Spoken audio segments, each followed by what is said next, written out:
श्रीमद्वाल्मीकि रामायण युद्धकांड अध्याय 112 विभीषण का राज्याभिषेक और श्री रघुनाथ जी का हनुमान जी के द्वारा सीता के पास संदेश भेजना।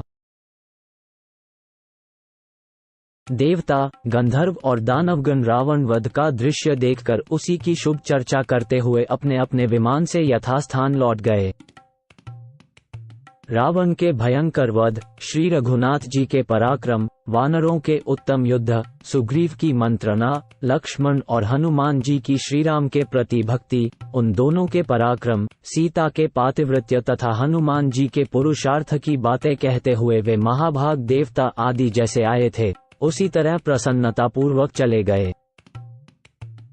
इसके बाद महाबाहु भगवान श्रीराम ने इंद्र के दिए हुए दिव्य रथ को, जो अग्नि के समान देदीप्यमान था, ले जाने की आज्ञा देकर मातली का बड़ा सम्मान किया। तब इंद्रसारथी मातली श्री रामचंद्र जी की आज्ञा से उस दिव्य रथ पर बैठकर पुनः दिव्य लोककों ही चले गए। मातली के रथ सहित देवलोककों चले जाने पर रथियों में श्रेष्ठ श्रीराम ने बड़ी प्रसन्नता के साथ सुग्रीव को हृदय से लगा लिया।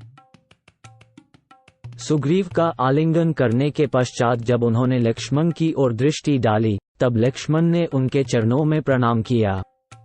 फिर वानर सैनिकों से सम्मानित हो वे सेना की छावनी पर लौट आए। वहां आकर रघुनाथ जी ने अपने समीप खड़े हुए बल एवं उद्दीप्त तेज से संपन्न सुमित्रानंदन लक्ष्मण से कहा, सौम्य, अब तुम लंका में जाकर इन विभीषण का राज्याभिषेक करो, क्योंकि ये मेरे प्रेमी, भक्त तथा पहले उपकार करने वाले हैं।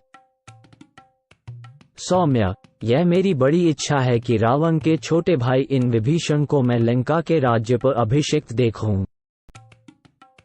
महात्मा श्री रघुनाथ जी के ऐसा कहने पर सुमित्रा कुमार लक्ष्मण को बड़ी प्रसन्नता हुई।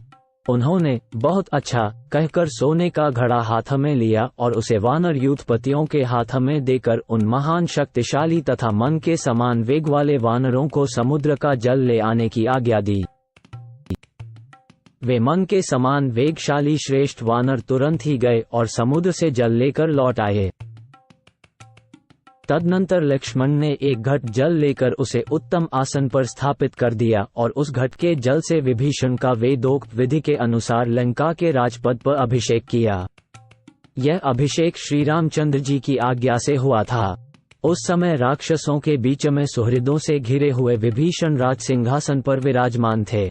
लक्ष्मण के बाद सभी राक्षसों और वानरों ने भी उनका अभिषेक किया। वे अत्यंत प्रसन्न होकर श्री राम की ही स्तुति करने लगे। राक्षस राज विभीषण को लंका के राज्य पर अभिषिक्त देख उनके मंत्री और प्रेमी राक्षस बहुत प्रसन्न हुए। साथ ही लक्ष्मण सहित श्री रघुनाथ जी को भी बड़ी प्रसन्नता हुई।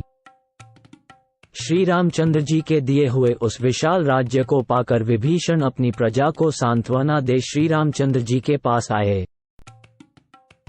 उस समय हर्ष से भरे हुए नगर निवासी निशाचर विभीषण को अर्पित करने के लिए दही, अक्षत, मिठाई, लावा और फूल लाए।